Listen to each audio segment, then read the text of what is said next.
ফলাফল নিয়ে টান টান উত্তেজনা, জয় নিয়ে বড় দাবি রাজনৈতিক শিবিরে। আপনারা দেখতে পাচ্ছেন এশিয়ান টাইমসের পর্দা যে তেলিয়ামুড়া মহারানীপুর কেন্দ্র থেকে এডিসি নির্বাচনের ভোট গণনা শুরু হয়েছে ইতিমধ্যে এবং কড়া নিরাপত্তার মধ্য দিয়ে কিন্তু চলছে গুরুত্বপূর্ণ প্রক্রিয়া। আমাদের সঙ্গে রয়েছেন রাহুল, ওনার কাছ থেকে জেনে নেব যে এখানে কি ধরনের সুষ্ঠুভাবে সমস্ত কিছু পরিপূর্ণ হচ্ছে কিনা এবং প্রথম রাউন্ডে কতটুকু নির্ধারণ করা হয়েছে এবং প্রার্থীরা কি উৎসাহের সাথে রয়েছে এবং সারিবদ্ধভাবে সমস্ত কিছু গণনা কেন্দ্র সুষ্ঠুভাবে করা হচ্ছে কিনা, এই বিষয়ে আমরা জেনে নেব রাহুলের কাছ থেকে।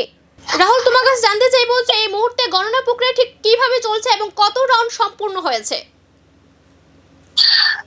দেখো, 11 মহারানীপুর তেলিয়ামুড়া যে এডিসি নির্বাচনী কেন্দ্রটি রয়েছে সেই কেন্দ্রের গণনা কেন্দ্র কিন্তু আজ সকাল 7টা থেকেই কিন্তু এই কেন্দ্রের ভোট গণনা পর্ব শুরু হয়ে গেছে। তো যথারীতি এই পর্যন্ত যতটা আপডেট রয়েছে মোট 8টি টেবিলে গণনা প্রক্রিয়া শুরু হয়েছে এবং যে গণনা প্রক্রিয়া 8টি টেবিলে শুরু হয়েছে এবং এই যে গণনা প্রক্রিয়ার পরবর্তীকালে যে আপডেট পাওয়া যাচ্ছে যে 6টি রাউন্ডে এই গণনা সম্পন্ন হবে।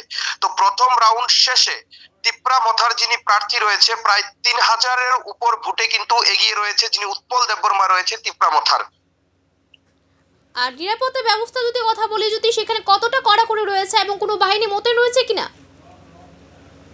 হ্যাঁ, দেখো, তেলিয়ামুড়া মহকুমা শাসক কার্যালয় যেটি রিটার্নিং অফিসারের কার্যালয়, সেই কার্যালয়ে কিন্তু কঠোর নিরাপত্তা ব্যবস্থার মধ্য দিয়ে কিন্তু নির্বাচনী প্রক্রিয়া চলছে এবং যাদের নির্বাচন কমিশন দ্বারা যাদের আইডি কার্ড প্রদান করা হয়েছে তারাই কিন্তু শুধুমাত্র ভোট কেন্দ্রে প্রবেশ করতে পারছে।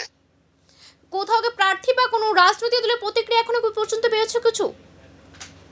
না, যদিও এখন পর্যন্ত যেহেতু প্রথম রাউন্ডের গণনা প্রক্রিয়া ইতিমধ্যে শেষ হয়েছে এবং দ্বিতীয় রাউন্ডের গণনা প্রক্রিয়া চলছে, তো এই ক্ষেত্রে প্রার্থী যারা রয়েছে ওরাও এই গণনা প্রক্রিয়ার উপর সম্পূর্ণভাবে নজর রাখছে, কিন্তু সাংবাদিকদের সেরকম ভাবে সরাসরি কোনো রকম প্রতিক্রিয়া তারা জানায়নি এখন পর্যন্ত।